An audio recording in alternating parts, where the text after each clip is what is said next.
Boa noite a todos. Vamos falar em nossa aula aqui de gênese, morfologia e classificação de solos. Vou inserir aqui a nossa apresentação de hoje. Está aqui, meus caros. Por favor, poderia comunicar se vocês estão enxergando adequadamente essa apresentação?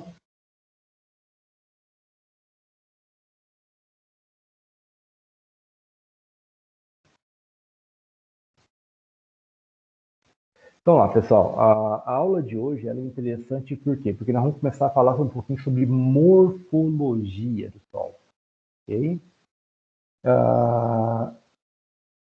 As características morfológicas, elas são bem interessantes para a área agronômica devido às suas condições de serem obtidas. Essas são informações fáceis de ser obtidas a campo através de análise em relação às características do solo.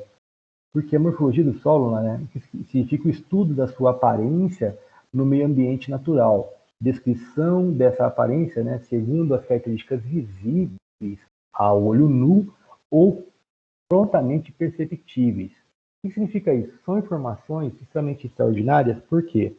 Porque nos permitirá ali obter informações a campo de forma simples, fácil e rápida, para que você possa tomar decisões apropriadas no campo, né, da melhor forma possível de como conduzir a área em questão. Então, aqui nós vamos descrever, né, cada característica, vamos definir cada informação, tentar entender a importância de observar essas informações morfológicas.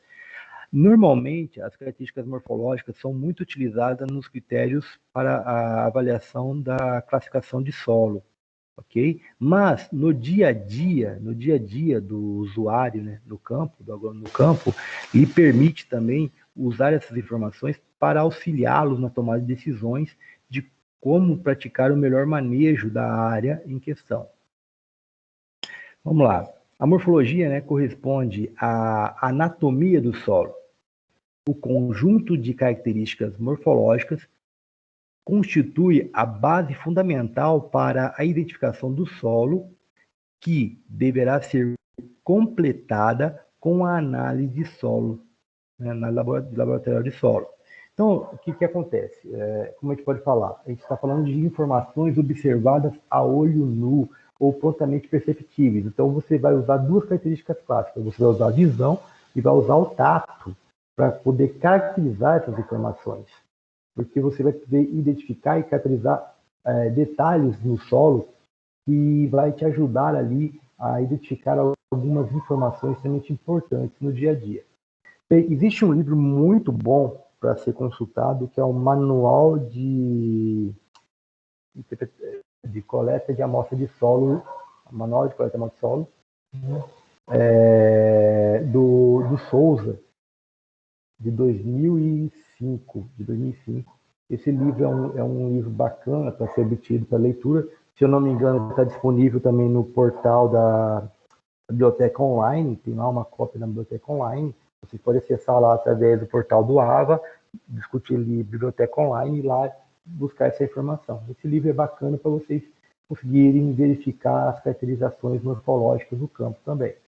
Bem, a gênese e morfologia do solo, né, a morfologia do solo, ela é muito utilizada na descrição do solo, através das características ambientais do solo em relação ao que se desenvolveu, baseado no relevo, vegetação, material de origem, né, e as características de erosão. As características internas, né, especificamente lá, são a cor, a estrutura, a transição, são características visíveis. E as características perceptíveis são a textura, a consistência, a estrutura, né, são informações que a gente pode observar lá no campo. Eu gostaria de dar uma ênfase clara aqui em relação à cor do solo, ok? Porque essa pode auxiliar ali nas tomadas de decisões, né, mais simples em relação ao manejo, porque a cor ela está nitidamente ligada a algumas características importantes no campo. Vamos lá. A cor, né, é uma das feições normalmente mais notada por ser fácil de visualização. Então, o indivíduo, né, ao chegar no campo, a primeira coisa que ele vai observar é a cor do solo. Ele vai observar ali dentro. Muitos de vocês já devem ter andado por muitas áreas e ter observado, olha, esse solo apresenta uma característica de terra preta, esse solo apresenta uma coloração de terra vermelha, esse aqui já é mais amarelado, né? Esse solo aqui já é mais acinzentado, opa, esse solo aqui é mais esbranquiçado. Então, cada característica em si ali vai permitir que você observe informações extremamente importantes dentro do contexto e tomar decisões de forma qualitativa. As diversas finalidades, né, existentes no perfil são muito úteis, né, a identificação e delimitação dos horizontes e às vezes ressaltam certas condições de extrema importância. Só um minutinho, pessoal, aceitar aqui o pessoal.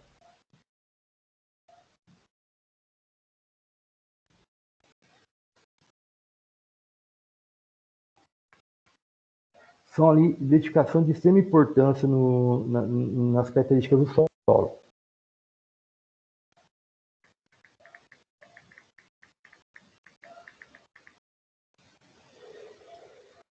Vamos lá. Se você observar a imagem aqui, né, nós estamos observando a imagem ao fundo aqui, pode observar que há um perfil de solo com diferentes características da cor. Um solo cuja primeira camada, o primeiro horizonte, é uma coloração mais escura, né, vindo ali para um degradê um pouco mais vermelho, adentrando numa área mais alaranjada, indo para uma parte mais amarelada, né? Isso você vai verificando que vai mudando drasticamente, parecendo que há uma característica de uma pintura, né? Foi pintado esse solo. Mas tudo isso aqui, pessoal, tem uma identificação extremamente importante a ser analisada. A cor, especificamente, ela é definida pela presença primordial dos minerais que compõem esse solo ou de características específicas, ok? A cor vermelha é predominantemente dada pela presença do mineral conhecido como hematita. Já a coloração amarela, ele é considerado pela presença do mineral conhecido como gibicita.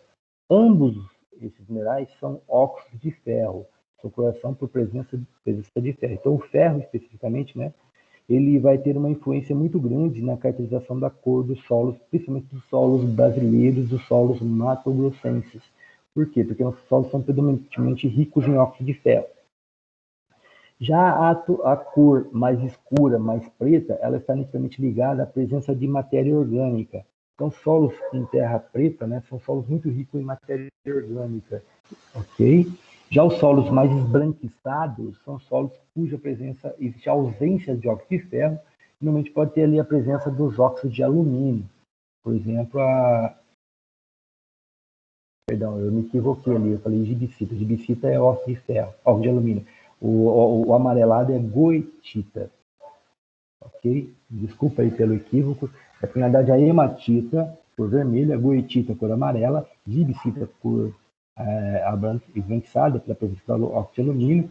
A matéria orgânica dá a tonalidade da cor mais escura, mais preta, e dependendo da presença de um outro atributo, que é a presença da água, né? Esse solo pode ocorrer processos diferenciados nesse ambiente, gerando ali o que nós chamamos de uma coloração mais acinzentadas.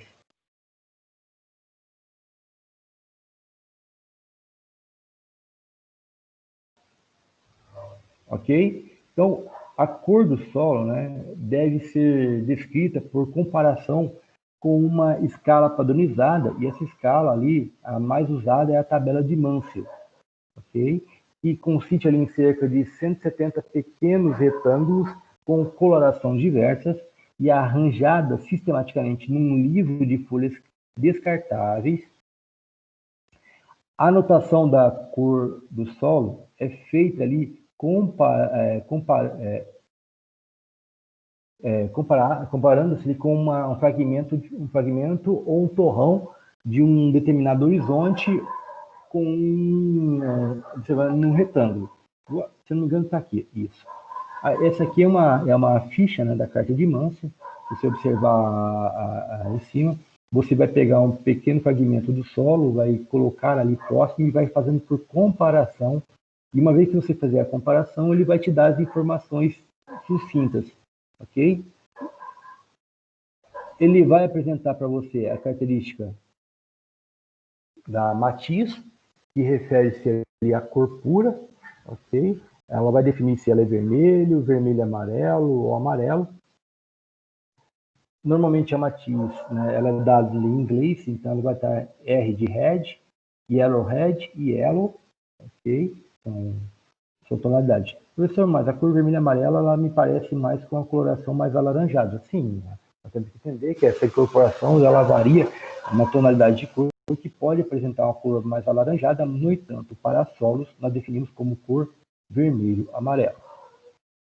Como havia descrito anteriormente, né, uma das características definidas na cor é a matiz, que a gente considera como a cor pura ou fundamental, né, de cor de arco-íris, né, determinando ali pelo comprimento de ondas de luz, que é refletida na amostra, como por exemplo o vermelho, o amarelo. Né? Então você pode observar aqui uma caracterização bem clara do white, yellow, green, blue, green, blue, black, blue, purple, red, red. Então essas são as características básicas da tomada de cor que pode variar o solo. Para os solos brasileiros, a carta padronizada é o vermelho, vermelho e amarelo, e uma carta especial que é a carta Gley.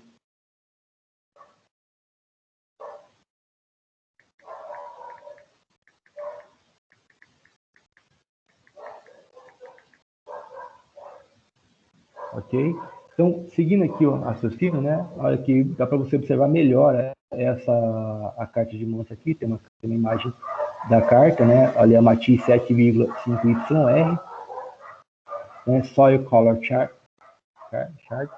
Então, ó, o valor, né, que é o que está aqui nas informações que varia aqui, se olhar 8 barra, 7 barra, 6 barra, 5 barra, 4 barra, 3 barra, 2,5 barra, né? Que é uma informação que você vai ser observada, ele vai definir ali o que nós chamamos de grau de claridade, né? Então, você observa que quanto menor o valor, mais escuro ele vai ser, quanto maior o valor, mais claro ele vai ser. Ou seja, apresenta ali os tons de cinza presentes entre o branco e preto, variando de 0 a 10, ok? 0 para a cor preta absoluta, né? E 10 para a cor branca absoluta, pura, ok? E se você observa também que essa informação, ela também gera uma terceira dimensão, uma terceira informação, que é aqui, ó, barra 1, barra 2, barra 3, barra 4, barra 6, barra 8, né? Nessa carta especificamente tem essas informações, ok? Então você pode observar que ela é definida como croma. Então o que é o croma? O croma é a proporção da mistura da cor fundamental com a tonalidade de cinza, também variando de 0 a 10. Então você verifica que quanto maior o valor, mais pura vai ser a cor. Quanto menor o valor, maior vai ser a composição com a coloração mais escura. Ok? Então, como que a gente faz a leitura? A leitura é bem assim, ó. Nós usamos a informação do 7,5YR para dizer qual é a cor, né? E vamos dizer ali, hipoteticamente, que vamos usar a informação de 6. A gente observa aqui, a informação é essa aqui, ó. Deixa eu pegar aqui uma ponteira. Então, estou olhando aqui, ó. Digamos que essa aqui é a informação que me interessa, da cor. Eu coloquei o torrão aqui, o torrão similar a essa cor aqui. Então, eu sei que a cor é o 7,5YR. Eu sei que essa imagem aqui, ela está no padrão do 6 barra, ok? Em relação ao valor. E eu sei que descendo aqui, ó, tá 2. Então, qual é a cor definida aqui? Então, eu sei que a cor é 7,5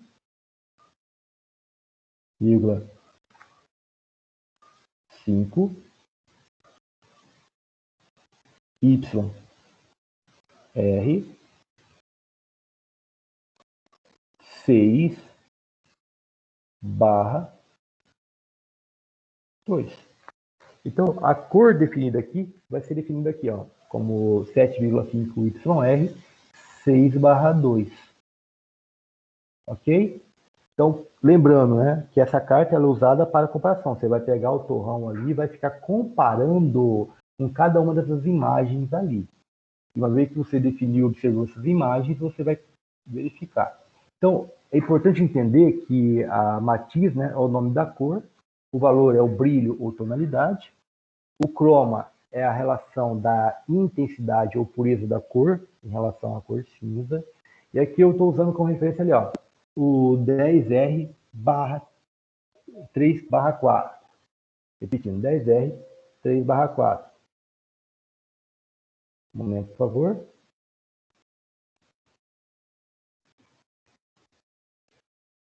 Se você observar ali, o 10R, né, é o matiz indicador da cor fundamental vermelha. Já este vermelho está misturado com o valor 3, cinza, composto de 3 partes de preto e 7 partes de branco. Né? E já o 4, né, o croma, indicando que aquele cinza contribua ali em 6 partes de vermelho e tem 4 partes. Ok? Então você verifica ali dentro que existe uma relação básica para definir essa tonalidade de cor. Bem, o que é interessante discutir isso aqui? Na própria carta de Manso, do outro lado dela, né, na proporção dela, da carta, ela vai estar ali dentro a indicação do nome da cor, né? Podendo ser red, yellow red, bruno, entre outras características específicas.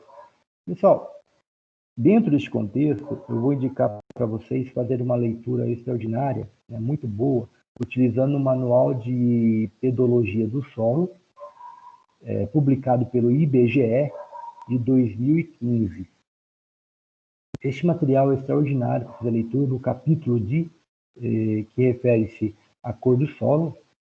Se vocês, o próprio material anteriormente que eu descrevi para vocês, né, que é o Manual de Coleta de Solo do Souza, de 2005, ele também tem um capítulo específico que fala sobre cor do solo. Também é interessante você dar uma olhada nele, ok? Que vai ajudar bastante vocês a compreender essa relação. Então, por que é importante nós definirmos a cor, né? Vamos lá. A característica do solo mais óbvia e mais facilmente determinada é a cor. Por quê? A primeira coisa que você adentra, ao adentrar um determinado local, você observa, você olha, você verifica, né, a variação de tonalidade de cor. As características importantes do solo podem ser inferidas a partir da cor. Lembrando, né, muitas das informações podem ser inferidas. Muito cuidado com em termos de inferência. Inferência ela é qualitativa, tá? O que significa isso? Significa que você pode ter uma ideia das características daquele solo como base da cor. Vamos começar utilizando a seguinte informação aqui. Ó. Vamos lá. A matéria orgânica, né? Em si, nós já falamos aqui anteriormente, né? Ela escurece o solo e é tipicamente associada à camada superficial do solo, ou seja, a primeira camada do solo, o primeiro horizonte do solo que a gente define ali como horizonte A. Né? A matéria orgânica, né, ela mascara outros agentes colorantes. Por quê? Porque ela vai dando, quanto maior a concentração de matéria orgânica, maior a tendência desse solo ser mais escuro, mais preto. Aí vem aquele velho ditado, né? Terra preta. Já ouviu falar de terra preta? Provavelmente em algum momento na vida de vocês, um pai ou a mãe deve ter pedido para vocês pegarem um pouco de terra preta para colocar nos vasos. Então, automaticamente, de uma forma empírica, a maioria das pessoas definem que a terra preta, ou seja, terra rica com matéria orgânica, são terras favoráveis para o desenvolvimento da cultura ou da planta de interesse. Enquanto ali o ferro, né, é o principal agente de colorante dos horizontes subficiais, né, ou seja, as camadas abaixo da camada superficial. As cores avermelhadas, alaranjadas e marrons associadas com solos bem drenados. São solos com características avermelhadas, características alaranjadas e o marrom, né, são bem associadas com solos bem drenados. E na mesma situação, né, solos cuja coloração vai mais para o amarelado tendendo para uma cor mais acinzentada, né? São caracterizados de solos hidromórficos, com má drenagem, são solos que acumulam água facilmente no perfil, ok? E o que isso significa? Significa que são solos comparado com os demais, né? Apresenta uma deficiência de drenagem. Então, o que vem a ser drenagem? É a capacidade daquele solo de retirar o excesso de água do ambiente. Ok? Então, normalmente são solos facilmente encharcados. Já o manganês, né, muito comum, comum em alguns solos, resultando ali em cores muito escuras, com todo o perfil ou na forma de nódulos. Ok? Então, muitas vezes apresentar ali características bem distintas referente à presença do manganês. Ok? Então, ali, ó, quer que vocês entendam, né? A ideia especificamente da cor escura, né? Ela está definindo ali a presença de matéria orgânica. Então, como a gente pode observar aqui nas figuras ao lado. Geralmente, né, encontra-se nas primeiras camadas, né, e se for uma área de mata, uma área que acumula água superficialmente, né, pelo período de ano, você pode formar ali o que nós chamamos de horizonte O, que é o horizonte orgânico. Normalmente, nas áreas agricultáveis, esse horizonte O é praticamente inexistente, porque ele já foi consumido, ele já foi retirado do ambiente através das atividades antrópicas. O suprimento da matéria orgânica, né, que ajuda ali a formação do complexo coloidal do solo. É muito importante, né, entendemos ali o conceito de complexo coloidal. Por quê? O complexo coloidal vem do termo colóide. O que é um colóide? Colóides são agentes cimentantes, são agentes que agregam, que juntam, que ajudam a formar estruturas. Ok? O próprio termo fala cimentante, vem de cimento, de agregar, né? Então, para que vocês entendam, entende-se como material coloidal partículas, né, menores que 0,005 milímetros. Ok? O que significam isso? Né? São partículas muito pequenas mesmo. Tá? Então, ou seja, existem algumas características, algumas informações importantes a serem definidas que está diretamente ligado à textura, que vamos falar daqui a pouco. Então, anotem aí, especificamente, né, a relação do material coloidal, que eu vou usar ali a referência também da textura, juntamente com o material referente à matéria orgânica, para que vocês entendam a relação das estruturas coloidais. Mas vamos seguir aqui nesse raciocínio. Bem, a coloração, né? Ela também vamos definir aqui bem pela tonalidade da coloração clara. Né?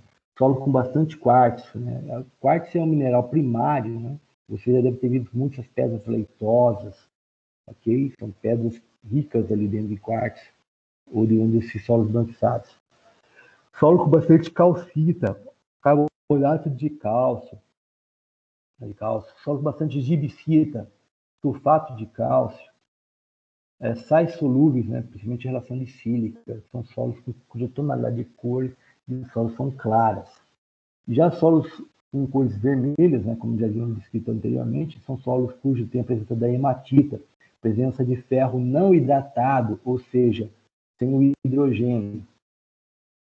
Já as cores vermelhas indicando boa oxidação de ferro, né, e boa drenagem. Então, eu ao observar ali um solo cuja característica de cor vermelhado, né, eu posso dizer claramente que esse solo é um solo que apresenta condições de bem drenado, um solo que não se encharca facilmente. Já quando eu observo as características de cores amareladas, eu tenho ali a presença da goetita, né, como eu havia descrito anteriormente, a presença de ferro hidratado, ou seja, ele é um ambiente cuja água fica muito facilmente retida, né? Ou seja, região com índice pluviométrico muito alto, na Amazônia, ele apresenta ali o acúmulo de água, ele fica saturado, ele satura rapidamente, okay? Encharca rapidamente. Já o mosqueado ou coloração cinza, perda, né? O mosqueado refere-se à perda de ferro em regiões do solo saturado de água. Normalmente a gente considera isso em solos considerados como solos hidromórficos ou gleisados. Né? A cor cinza tem a definição do termo glei.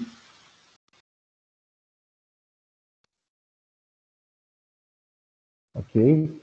Então, elevada ali o lençol, normalmente a relação da perda de ferro, né, está ligado a solos hidromórficos O que significa, significa o quê? Solos domórficos são aquelas solos que apresentam características de solos onde ele está submerso, né, por um período do ano ou por todo o período do ano, ou seja, são áreas alagadas por um período do ano ou longo período do ano. Um exemplo clássico é o Pantanal.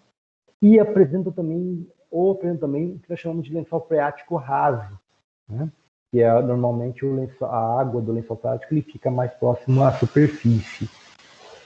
Temos também ali a coloração cinza, né? Cor dos argilominerais, na ausência de óxidos e do ferro e da matéria orgânica. Então, ou seja, quando eu tenho ausência dos óxidos de ferro, da argila, da matéria orgânica, né, a tonalidade da cor presente vai ser dos argilominerais, ou seja, cinzentadas. Isso é típico de ambiente, né? Gley, né? Cor cinza. Bem, vamos lá. Uma vez que a gente definiu a relação da cor, né, a gente percebeu que a cor ela tem uma relação bacana para definir as características de drenagem. Vocês viram lá que cores vermelhas são cores com ausência de... São solos com boa drenagem, a água entra e filtra facilmente nesse solo, sem que haja o encharcamento. Ele fica úmido, mas não fica encharcado. Já quando esse material vai perdendo a tonalidade da cor, né, ele vai ficando lá vermelho e amarelo, especificamente para o alaranjado, né? Você verifica que ele tem uma boa drenagem, vai restringindo um pouco, até que o mesmo fique amarelo. A coloração amarela já apresenta ali uma certa deficiência de drenagem. Ok? Professor, isso tem como afirmar isso? Não. Isso aqui é uma análise qualitativa, é uma inferência. Professor, como que eu vou fazer, então, para confirmar a situação? Devo fazer a análise. Né? Existem técnicas específicas para definir se exatamente essa informação ela é coerente ou não com aquilo que eu estou prevendo. Ok? Então, lembre-se, toda vez que eu quero ter certeza de uma determinada informação, eu vou confirmar através de análise quantitativa. Ok? Mas aqui eu quero falar com vocês, né, agora do novo critério de morfologia, que é a textura. Bem, primeiramente, vamos entender o que é a textura do solo, né? O que está relacionado aqui. Pessoal, a textura, ela nada mais é do que tamanho de partículas, também conhecida como granulometria, ok? O que eu quero que vocês entendam? Que o mesmo material de origem pode ser degradado de tal forma até o momento que fique em frações tão pequenas, e essas frações são subdivididas em características de intervalos que a gente vai denominá-los como areia, silt e argila. Quando você ouve falar, olha, um solo argiloso é mais fértil, você vai com uma agrônomo dizer para ele, não necessariamente, depende do quê? Do material de origem. Por quê? Porque um solo argiloso nada mais é de indicar que significa que esse solo apresenta uma maior quantidade de partículas, né, de solo determinada granulometria. Vamos lá. Que granulometrias são essas? Bem, todo solo que varia de 2 milímetros até 0,05 milímetros, ele é considerado como solos, arenosos, ou seja, apresenta textura arenosa, areia. Toda a característica, da textura, né, que varia de 0,05 a 0,002 milímetros, ele é considerado como material siltoso, silt. E toda partícula de solo menores que 0,002 milímetros é denominado como argila. Então, eu quero que vocês entendam isso, né? O termo argila não necessariamente define fertilidade, ele define tamanho da partícula, ok? Então, o que é solo? Solo para nós são todos os materiais cujas partículas são menores que 2 milímetros. E acima disso, professor, acima disso define-se outras características granulométricas. Nós temos ali o cascalho, por exemplo. Ó.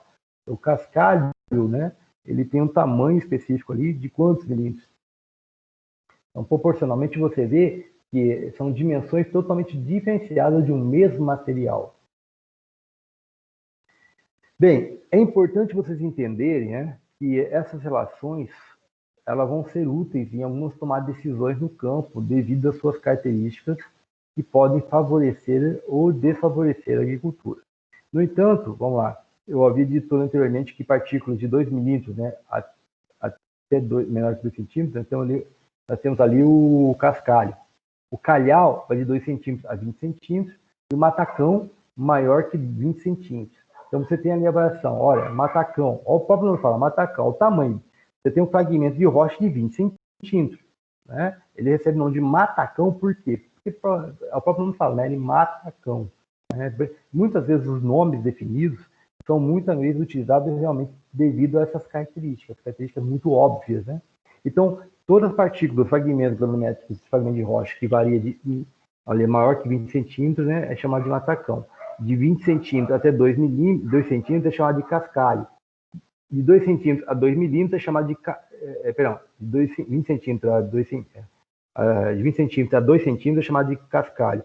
E de 2 centímetros a 2 milímetros é chamado de cascalho. Gente, eu estou em mil perdões. Estou com a informação na minha frente aqui, estou me embaralhando com a informação. Repetindo novamente de forma correta, com calma. Todo material maior que 20 centímetros é chamado de matacão. De 20 centímetros a 2 centímetros é chamado de calhau. De 2 centímetros a 2 milímetros é chamado de cascalho. Ok, até aqui pode verificar que 6 são fragmentos de material de rocha ali dentro. Aí. No entanto, menores que 2 milímetros são chamados de solo. Partículas menores que 2 milímetros são chamadas de solo. Porém, esse material pode ser fragmentado da seguinte maneira, né? Utilizando ali as características, né? Repetindo, de areia, silt e argila. É uma coisa extremamente importante entender que a areia ela pode ser subdividida na agronomia em areia grossa e areia fina.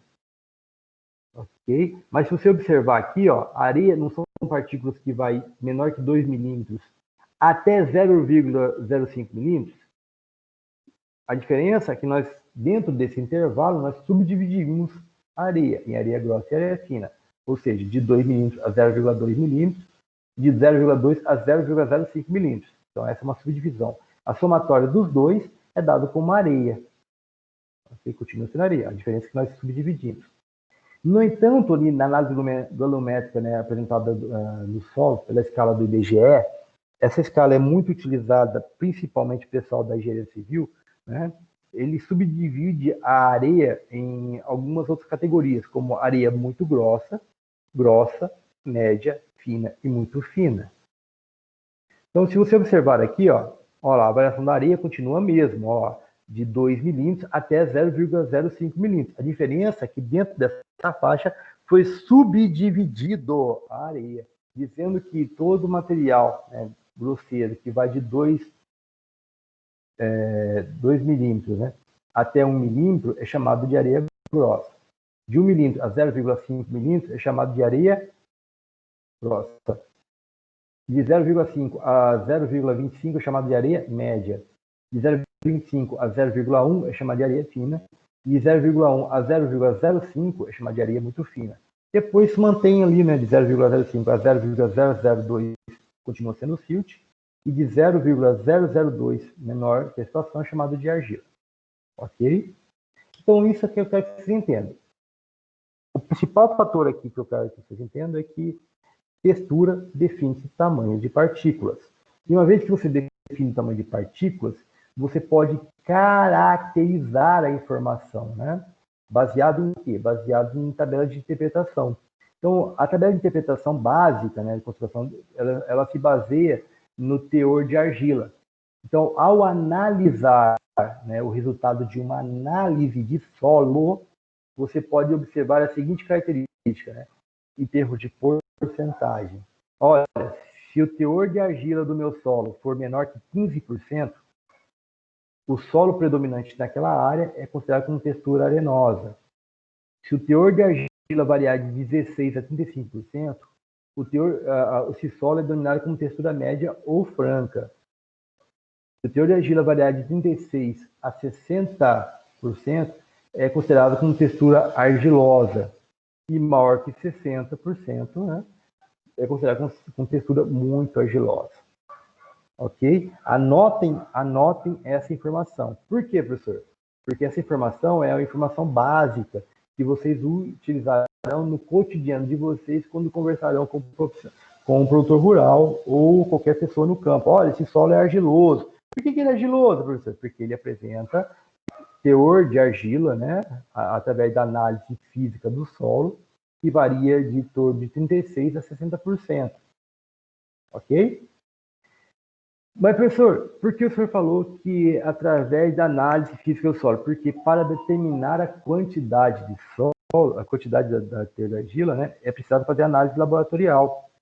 E a análise laboratorial, ela se define, né, pela fração de areia, e algumas vezes é subdividida em duas ou outras, areia grossa, né, ou areia fina, em outras subdivisões. Então, você vai levar para o laboratório vai definir a análise física desse trabalho. Normalmente, eles utilizam um método conhecido como método de Boyocos ou método de pipeta. O método mais comum e mais rápido é o de Boyocos. O método mais preciso, porém mais demorado, é o de pipeta. Bem, o método aqui atrás definido, que eu falei para vocês que vai ser mais utilizado, né, no dia a dia do profissional de agronomia, numa conversa, quando o produtor rural fala para você, olha, meu solo é textura argilosa, beleza, você sabe que essa textura, ela define o quê? O resultado da análise, você olhou para o resultado da análise, esse resultado me disse que o teor de argila, né, em porcentagem, variou de 36% a 60%. Professor, mas eu ao olhar a análise de solo aqui, eu estou observando que o valor lá não está em porcentagem. E aí, como que eu faço? Ele está dando em grama por quilograma. Bem, vamos lá. Se ele der em grama por quilograma, existe um método de conversão. Este método, pessoal, vamos lá. Ponteiro, livro de seguinte maneira. A porcentagem vai do quê? Vai de 0 a 100.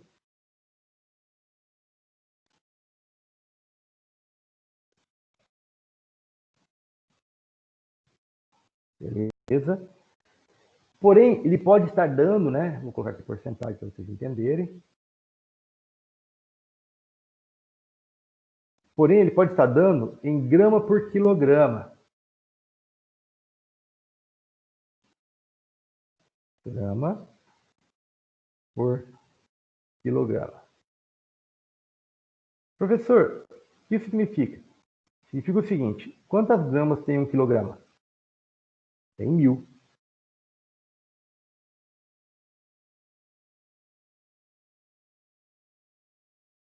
Se você observar, ó, se 1 grama por quilograma tem 1000, em termos de grandeza, e porcentagem tem 100, se eu cortar aqui, cortar aqui, cortar aqui, cortar aqui, o que eu tenho? Eu tenho uma grandeza de 10. O que é importante entender? A grandeza de 10. Significa o seguinte, se o resultado está em grama por quilograma e eu preciso converter para porcentagem, eu sei que existe uma grandeza de 10. Mas eu sei que porcentagem é menor e grama por quilograma é maior. O que significa? Que quando eu quero passar de grama por quilograma para porcentagem, eu divido por 10. Quando eu quero passar de porcentagem para grama por quilograma, eu multiplico por 10. Então, vamos lá. Eu estou observando aqui, ó, a minha análise está me dizendo que a porcentagem é de 15%. Se eu multiplicar por 10, dá quanto? 150. Então, todo solo cuja textura é arenosa, são texturas cuja a relação é menor que 150 gramas por quilograma.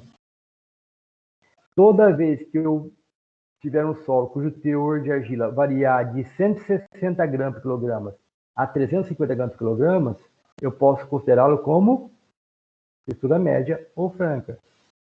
Toda vez que a textura variar de 360 gramas por quilograma até 600 gramas por quilograma, eu posso definir que esse solo apresenta textura argilosa. E toda vez que o teor de argila for maior que 600 gramas por quilograma, né, eu posso definir que esse solo é textura muito argilosa. Ok? Deu para entender a relação da conversão? Vocês observem, né, que é proporcional ao fator de 10. Okay? Se eu tiver grama por quilograma e quiser passar para porcentagem, eu divido por 10. 150 dividido por 10, 15. Né? 160 dividido por 10, 16. 360 dividido por 10, 36. Né? 600 dividido por 10, 60. Então, proporcionalmente, você obtém essa informação ali com maior facilidade. Bem, mas, como eu havia dito anteriormente, né, a textura do solo ela é obtida por uma informação que a gente pode chamar de tríade. O que é uma tríade? Né? São 3 informações básicas. Então, eu quero que vocês tomem muito cuidado com essa informação aqui. Prestem bem atenção nesses dados. Por quê? Porque aqui nós vamos classificar a textura utilizando um método chamado triângulo textural. O triângulo textural é extremamente importante, por quê? Porque ele não considera apenas uma informação, ele considera, que no caso que a gente utiliza, a argila. Professor, mas por que a gente usa a argila como referência pelo método convencional? Pelo simples fato, pelo seguinte, qual é o tamanho da partícula mais abundante nos solos brasileiros? É a argila. Por quê, professor? Porque é a partícula mais deperizada encontrada pelo homem, né? Todo material, uma hora vai virar argila. Então, na sua consideração, nós vamos ter, na sua grande maioria, grandes concentrações de argila. Ok? Porém, dependendo do material de origem, nós temos grandes concentrações de areia. Principalmente quando essa areia for oriunda de um mineral primário conhecido como quartzo, as areias quartzosas. Por quê, professor? Porque o quartzo, dentro da série de resistência, né, ao intemperismo, ele é considerado nível 7. Pra vocês terem uma ideia, ele está bem próximo do diamante, que é considerado o material mais resistente, né, no ambiente, que é o classificado como nível 10. Ok? Então vamos lá, seguindo aqui o raciocínio. Por que é importante tender a usar o triângulo textural? O triângulo textural ele vai me ajudar a tomar decisões mais sucintas, porque eu vou usar, em vez de usar apenas uma variável, apenas argila, eu vou usar as 3 variáveis que classificam ali a textura do solo. Eu vou usar quem? Argila. Opa, argila de novo aqui, olha aqui. Eu vou usar argila. Argila, se você observar aqui no triângulo textural, ela está justamente nesse ângulo aqui, ó, que vai de 0 a 100 ou 0 a 1000, depende do triângulo textural, vai ter essas duas unidades. Normalmente é de 0 a 100, que é porcentagem. Nós temos aqui a areia, que vai na parte inferior aqui, ó, que vai de 0 a 100, de 0 a 100 e de 0 a 100 para silt. Então, cada um aqui, ó, ele representa uma posição dentro do quadrante. Professor, por que é importante entender isso? Né? Porque agora vamos aprender a usar o triângulo textural. Por favor, preste muita atenção neste detalhe de como utilizar o triângulo textural, porque nós vamos precisar das 3 informações. Vamos lá.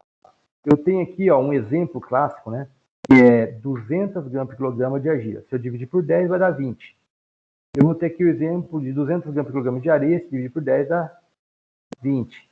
E 600 gramas por quilograma de silt, se dividir por 10 dá 60, ok? Corroborando o que nós falamos agora há pouco. Primeiramente, eu vou fazer o quê? Vou olhar no triângulo textural e vou lá, ó, 0, 10, 20, 20. Professor, 20 quem? 20 de argila, perdão. Argila.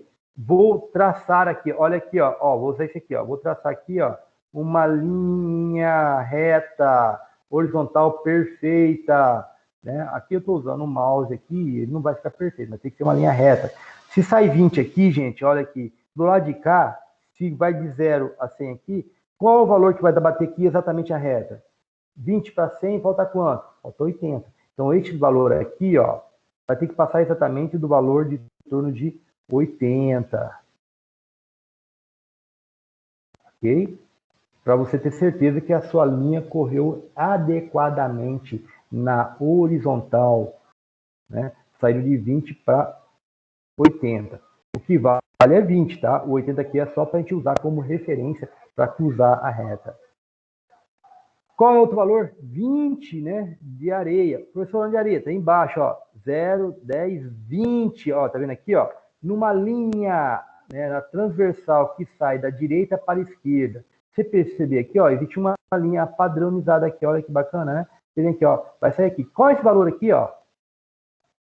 Quanto que volta, qual volta para 100? 20 para 100, volta 80, né? Olha lá, de novo, ó. Vou fazer uma linha, né, na transversal perfeita, cruzando de baixo para cima, ó. Não saiu perfeito aqui, mas dá para vocês entenderem.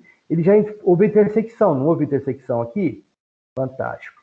E vou aqui olhar, olha, quanto de filt? Filt eu tenho 60. Professor, 60 onde? Eu vou lá em filt, ó. Filt, ó.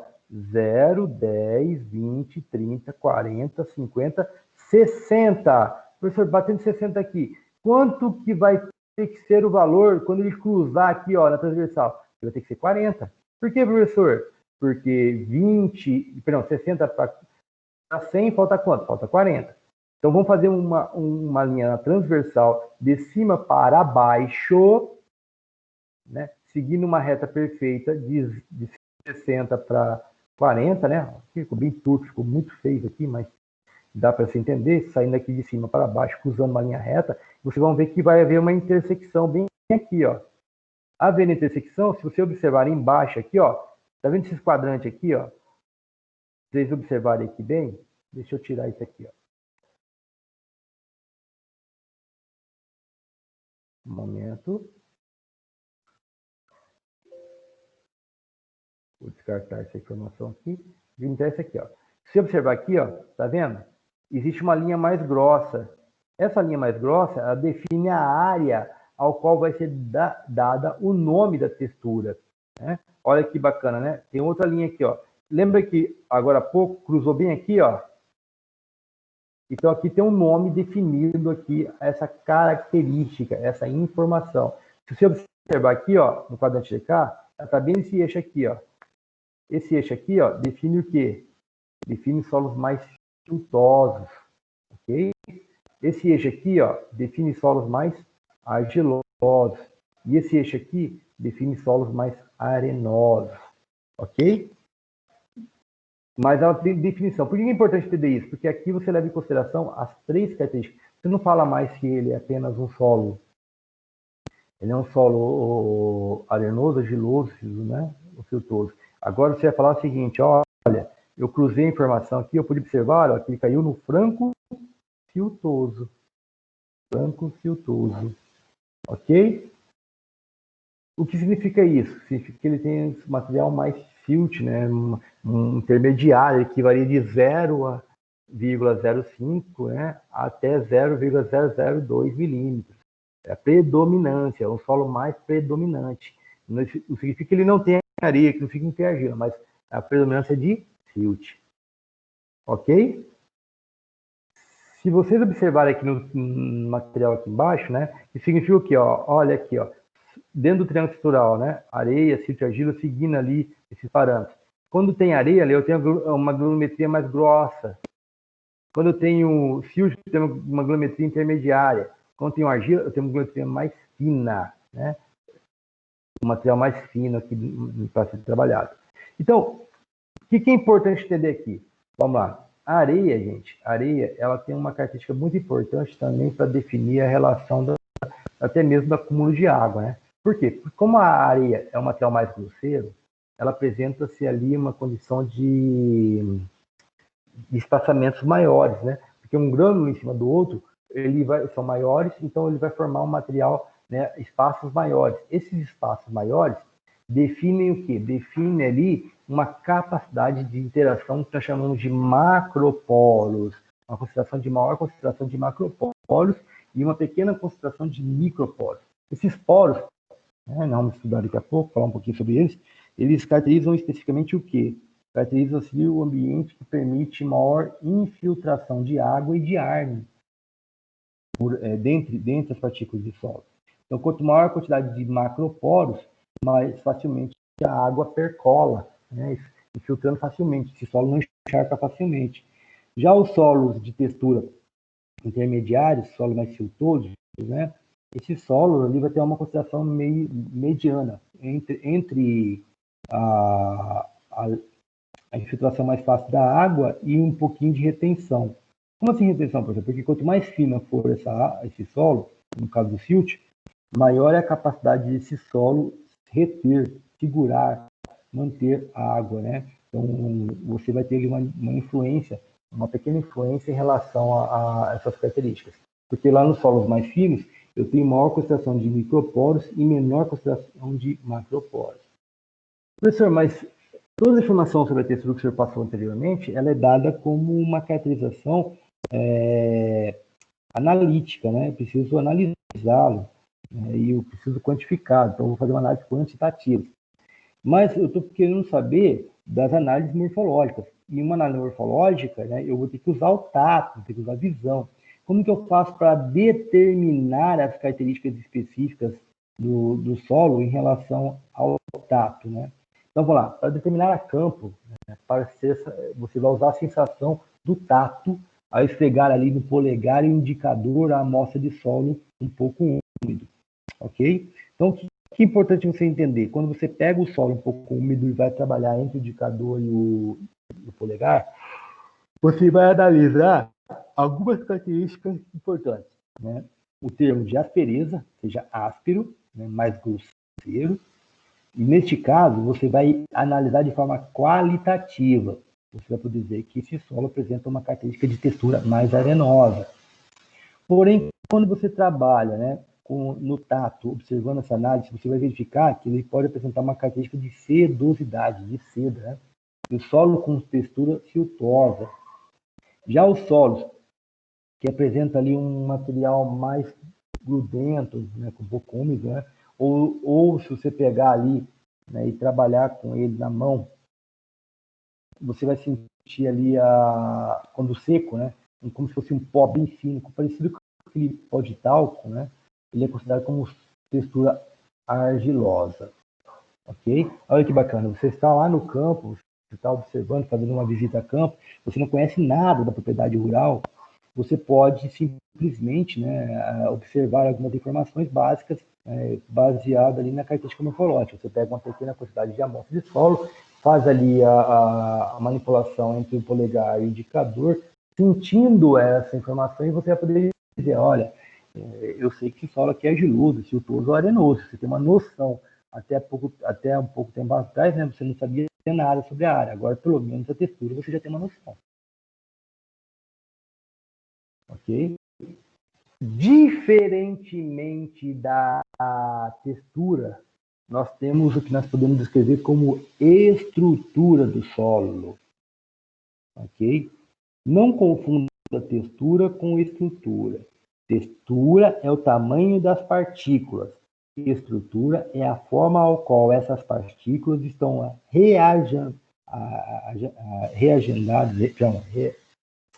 acumuladas ali no solo, né?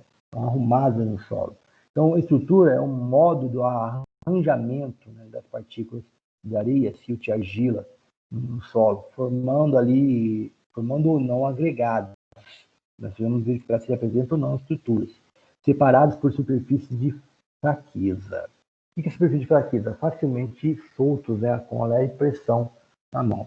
Então, dentro das características de estrutura, nós podemos caracterizar ali a informação de laminar, blocos, prisma, granular, né, especificamente, né, e ausência de estrutura, como são os grãos simples e maciços.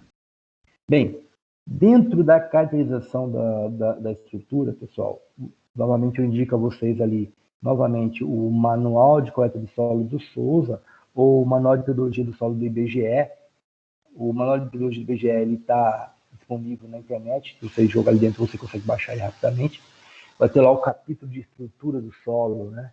Existe um outro livro também que é muito bacana para fazer leitura, que é o Manual de Edafologia, publicado pelo autor Kiel em 1969. E vocês vão poder analisar ali com um pouquinho mais de cuidado essas características.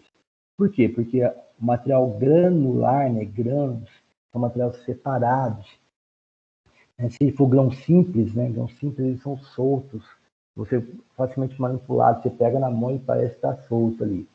Quando você tem um material lâminas, ele forma camadas, são sedimentações uma em cima da outra, formando lâminas, como você coloca diferentes folhas de papel uma em cima da outra, essas são características de lâminas, ok?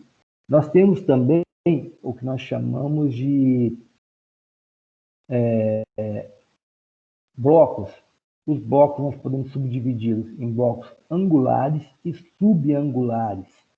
Qual é a diferença, professor? Quando você pegar o torrão ali, pegar o torrão no perfil ou no solo, você vai apertar uma leve pressão, sem forçar muito, e você vai verificar se ele solta. Se ele soltar, ele vai formar vários fragmentos. Aí você vai olhar para esses fragmentos, se ele apresentar ângulos, a gente chama de blocos angulares. Se ele não apresentar ângulos, todo deformado, ele é chamado de blocos subangulares. Ok? Nós temos ali o material que a gente pode chamar de prismático, né? O que é isso? Ele forma uma característica similar a um outro material chamado colunar, né? A diferença é que é o seguinte, o colunar, ele apresenta a superfície, a parte superior, né? Vou mostrar aqui para vocês, ó. Aqui, ó. Ele apresenta a parte superior mais arredondado. Já o prismático, ele é mais reto. Ok? Beleza. Então, professor, para que eu devo saber essa informação? Para que serve, né, entender a estrutura do solo?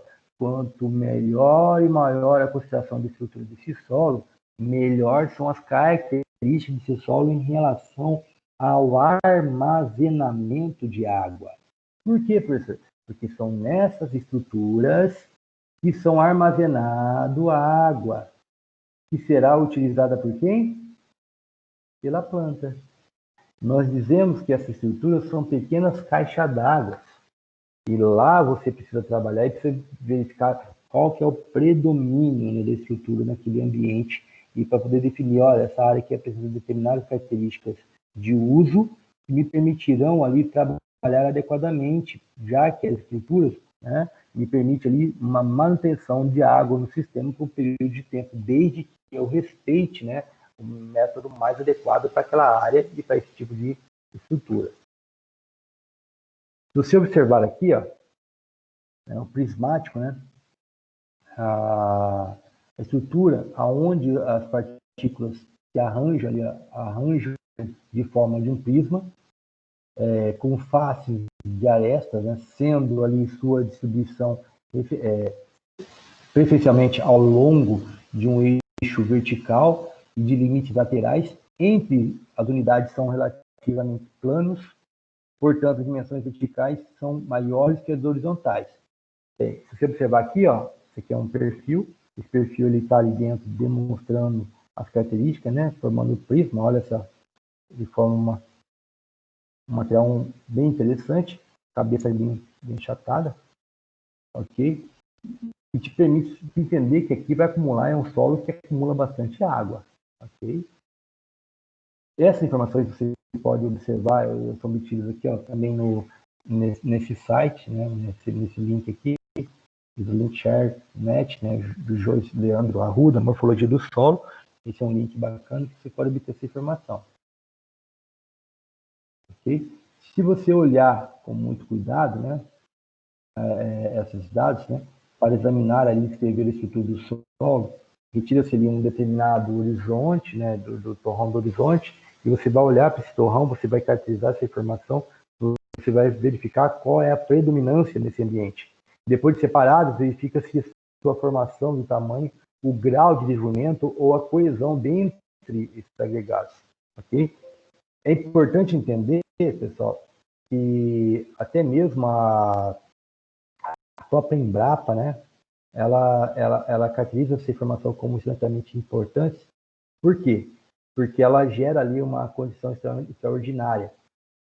Ela forma ali a estrutura. E existe um estudo chamado análise do DRESS, né? O que é o DRESS? Diagnóstico da estrutura do solo.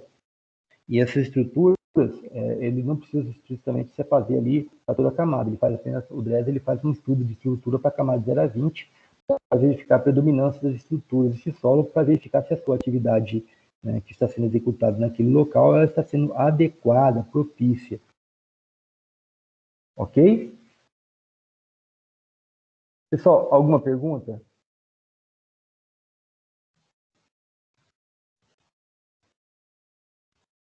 Olá?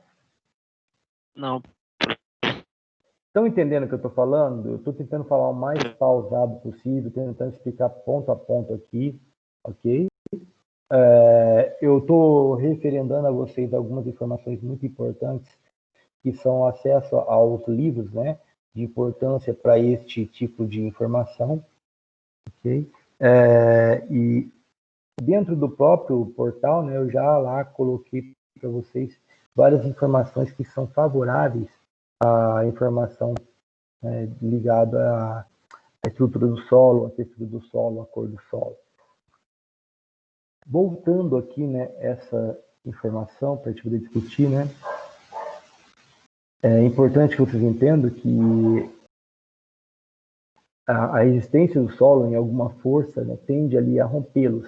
Né, você está aplicando, você vai separar. Então ele rompe onde? Rompe justamente nas fendas, nos fragmentos, na onde local que são mais fáceis de serem rompidos.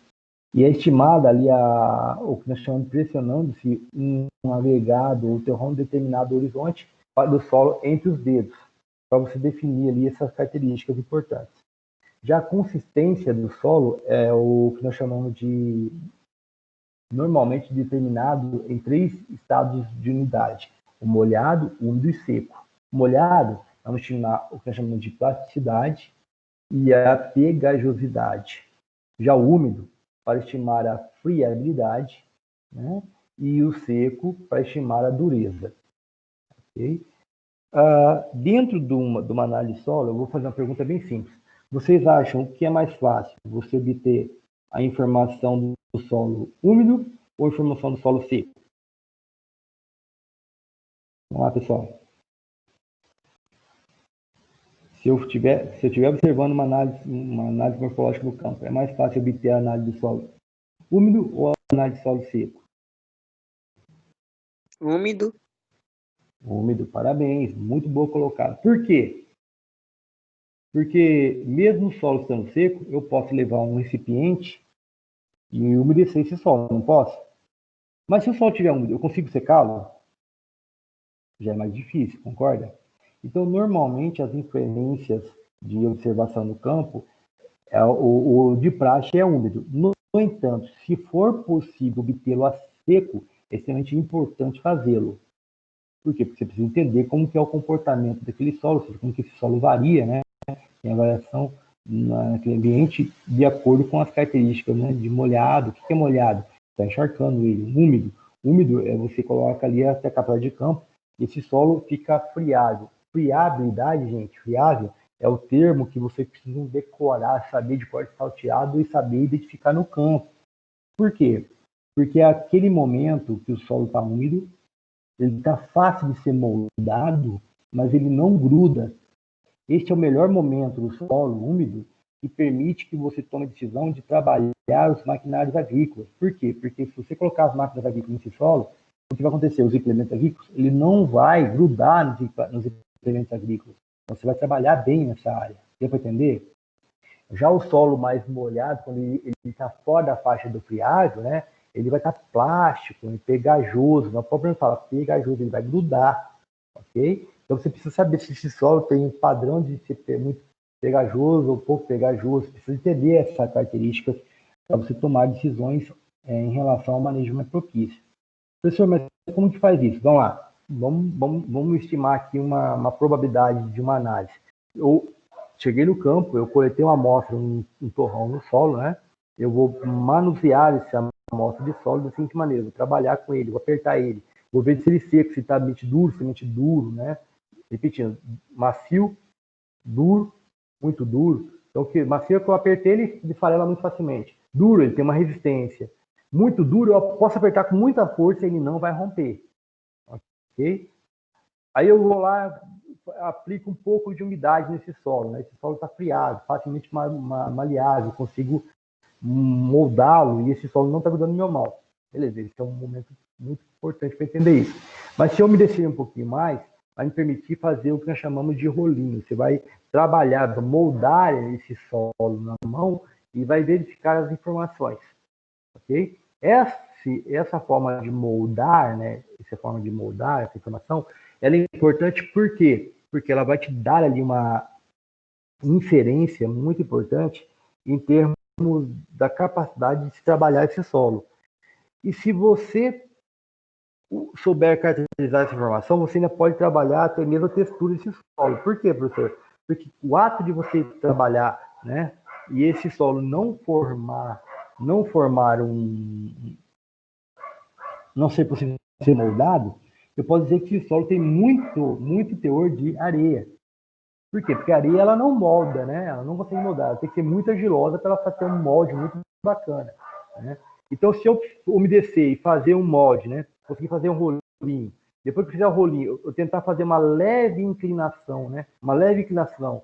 E esse rolinho rachar, eu chamo esse solo de textura média. Ou pouco plástico.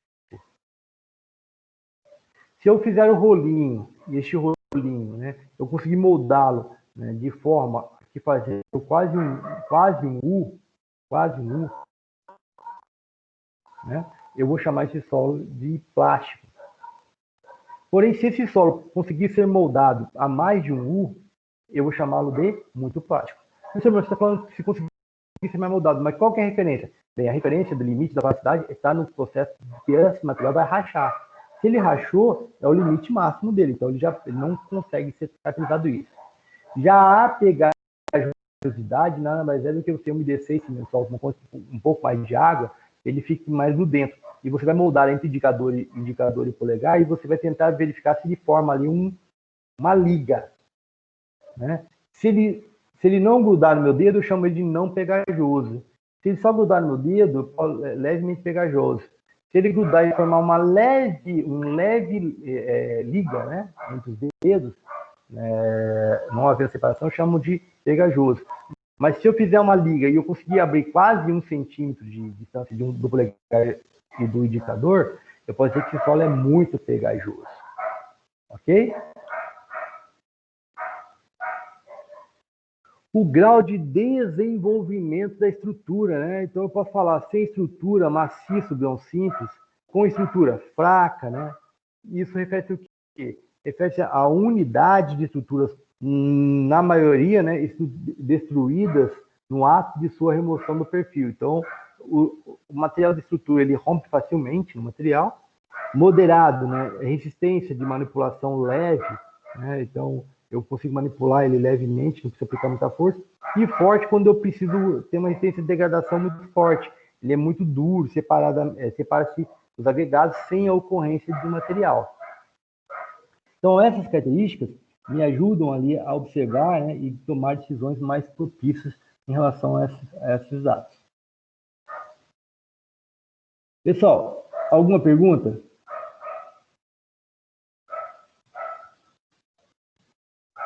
Vamos lá. Gabriel? Não, professor, tudo bem. Beleza, cara. Então, assim, vamos dar um intervalinho, 20 minutinhos aí. Aí a gente toma uma água e a gente volta daqui a pouquinho. Eu não vou desligar a aula, vou manter ela aqui dentro, só vou cortar o áudio, né? Daqui 20 minutinhos a gente volta para terminar a aula. Ok? Combinado?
Boa noite.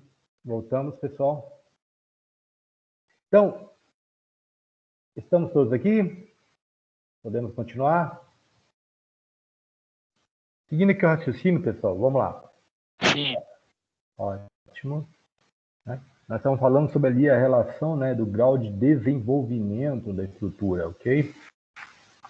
Nós falamos sobre a relação fraca, moderada e forte. Bem, vamos lá.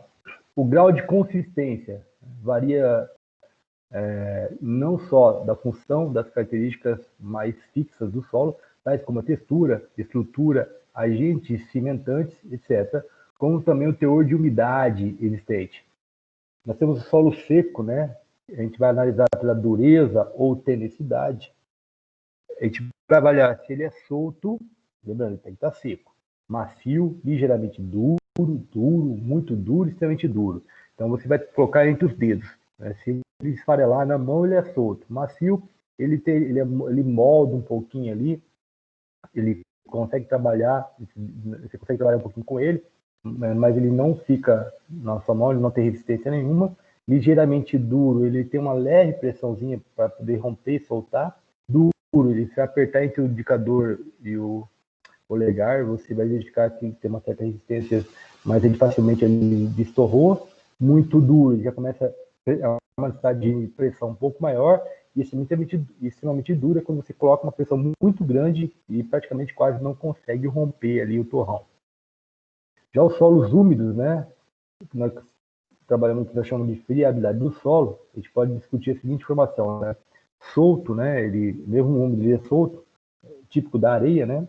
Você molha ela, ela fica solta, ela não consegue ser moldada, né? Muito friável, firme, muito firme, extremamente firme, ok?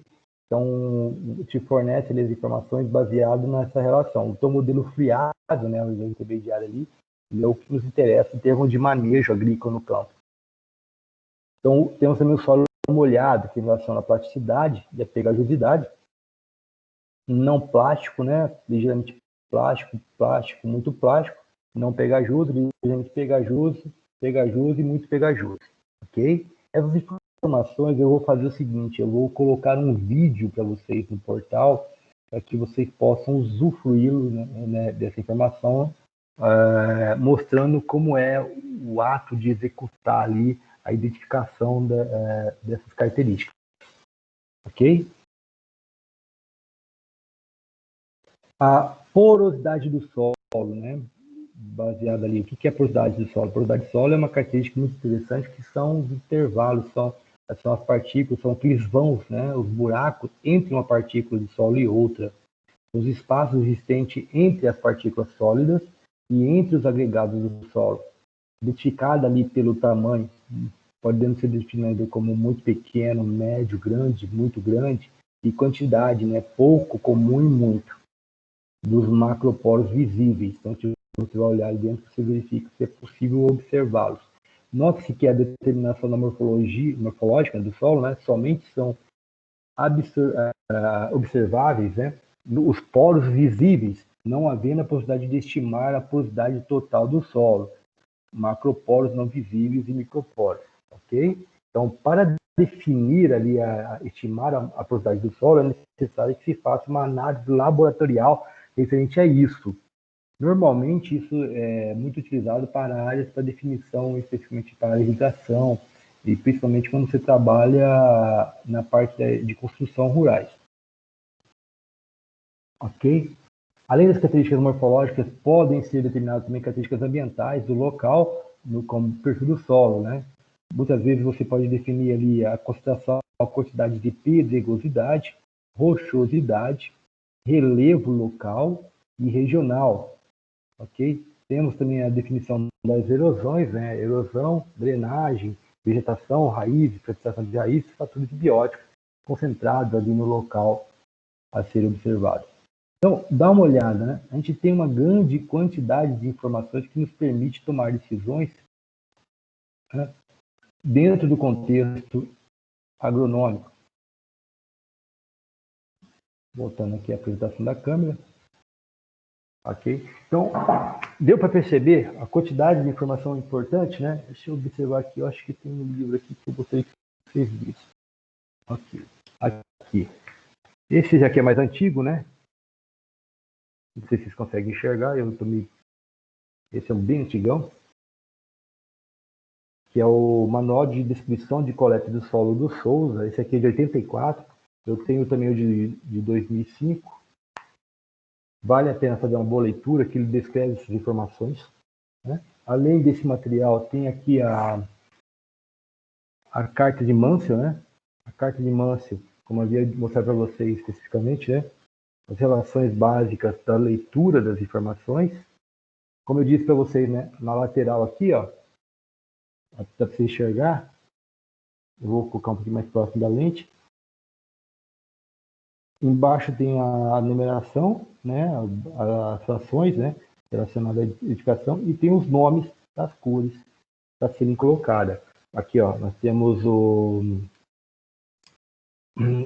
light grey, nós temos o pink, light red, brown, né? Então são os nomes, estão tudo em inglês, porque a carta de Mansell é uma carta americana. Já lá no manual de pedologia do IBGE, deixa eu ver se eu consigo achá-lo aqui para vocês observarem.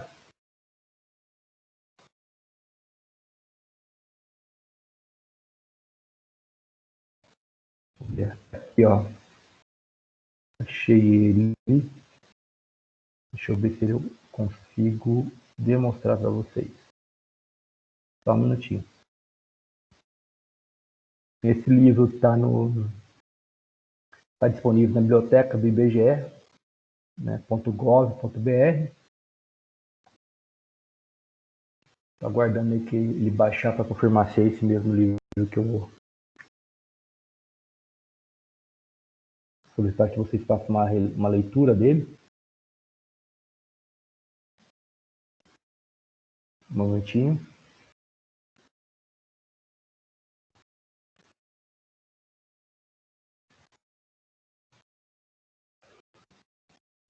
Manual Técnico de Pedologia.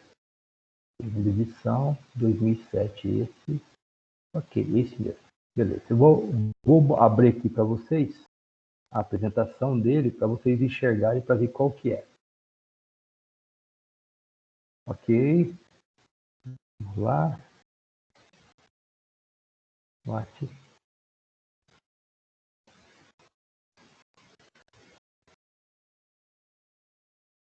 Um momentinho.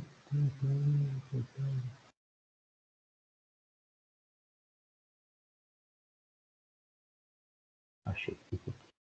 Compartilhar. Ok. Estão observando aí?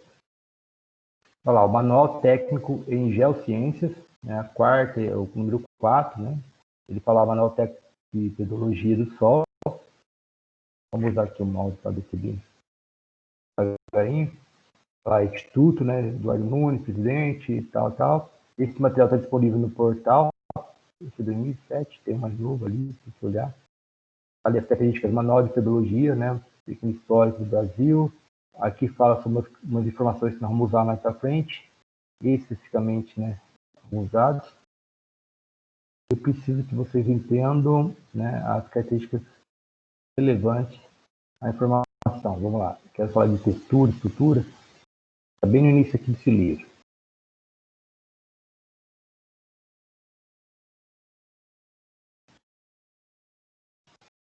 Cadê a apresentação? Informações básicas. Ok. Utilização geral do solo. Ele fala a respeito de solo, conceito de solo.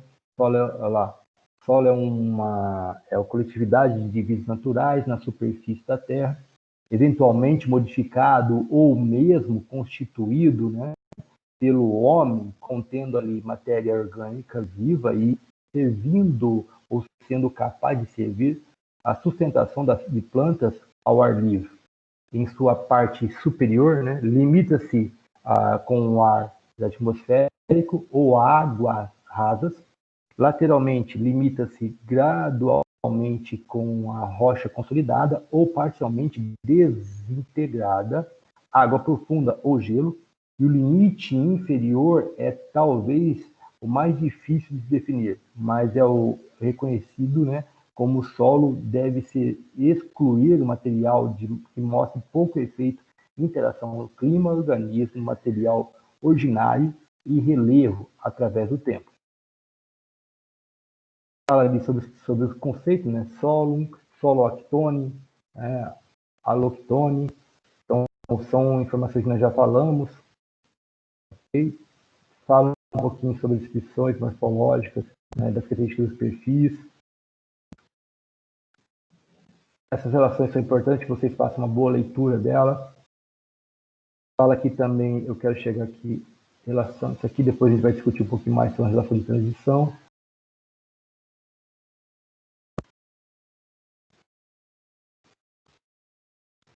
Vamos lá. Fala da cor, ó. Acabamos de falar da cor. Relação à cardimância. Ok? Nós falamos sobre isso, está aqui disponível muito bem descrito. É um dos materiais cuja linguagem mais simples que eu vi até agora, para que o aluno pudesse utilizá-lo como referência. Aqui ele fala, olha, ele faz a tradução da cor em inglês para a cor para o português, ok?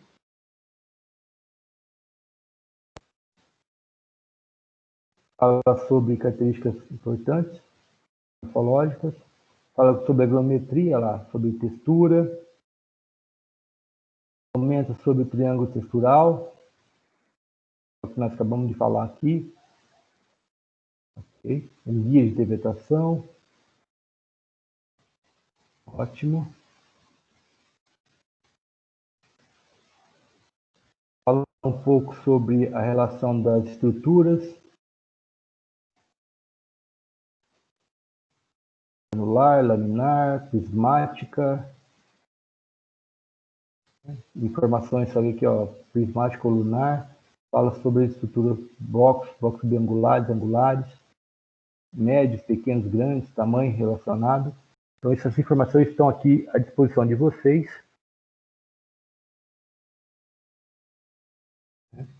Relação da agregação fraca, moderada, forte, né? Isso aqui vai ser interessante vocês fazerem uma boa leitura.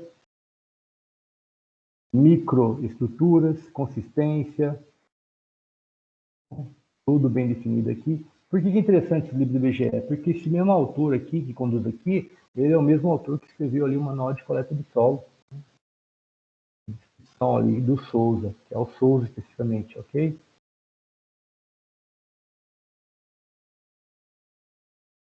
Então, esse material, eu vou pedir para vocês lerem esse conteúdo, né, para poder facilitar o cotidiano de vocês. Deixa eu voltar aqui.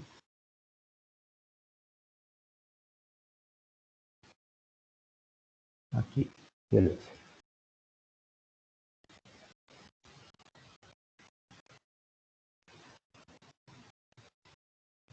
Pronto.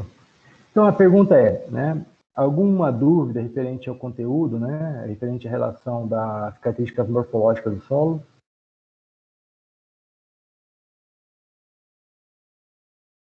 Nós falamos sobre cor do solo, Jodiel? Jordileide? Tudo ok, cara? Tudo bem? Bem. Beleza. Pessoal, é o seguinte, né? É lógico que este conteúdo ele vai ser complementado, né, ao longo do curso. Nós estamos galgando aqui as informações pouco a pouco, mas que vocês entendam, né, de forma bem sucinta as informações. E é extremamente importante, por quê? Porque nós vamos usar essas informações. Primeiro nós temos que identificar essas informações, depois nós vamos aprender para onde usar as informações. Acabamos de falar ali em relação à cor, né? A cor a gente pode definir de forma qualitativa. Eu estou olhando o solo, eu consigo saber a característica da drenagem, né, em termos de qualitativos. Lembrando, qualitativo, não é quantitativo. Se eu quiser saber drenagem, eu tenho que fazer o teste apropriado para a definição de drenagem. Ok? Ah, professor, eu estou vendo ali a textura, né? Beleza. Eu posso saber a quantidade, eu tenho que mandar para o laboratório, mas eu posso ter uma noção da textura? Eu faço análise morfológica. Eu testo ali através de tato, né, do indicador, né, e do polegar. Eu vou ali, ó, fazer isso aqui, ó. Vou testar, vou saber, vou sentir o dedo. A outra informação, né, a estrutura, porque a qualificação da estrutura é extremamente importante. Por quê? Porque eu quero que vocês também, aí, além desse livro que eu mostrei para vocês, no manual de metodologia, tem aqui o DRESS. O DRESS, se eu não me engano, eu já coloquei no portal para vocês terem acesso lá, né? Um link direto lá para vocês acessarem. Né? É muito importante que vocês façam uma boa leitura, que é um conteúdo bacana, que eles utilizam a análise morfológica para definir a relação da qualidade ambiental, né, da saúde do solo em relação à estrutura. Um solo bem estruturado, cujas características apresentam ali bem formadas, né, ele tem grande probabilidade de dar suporte adequado às plantas de interesse econômico, e essas plantas, né, tendo ali o suporte apropriado, ela pode desempenhar um papel fundamental no seu desenvolvimento fenológico e, consequentemente, ela pode ali manifestar ali o seu potencial máximo de produtividade. Ok?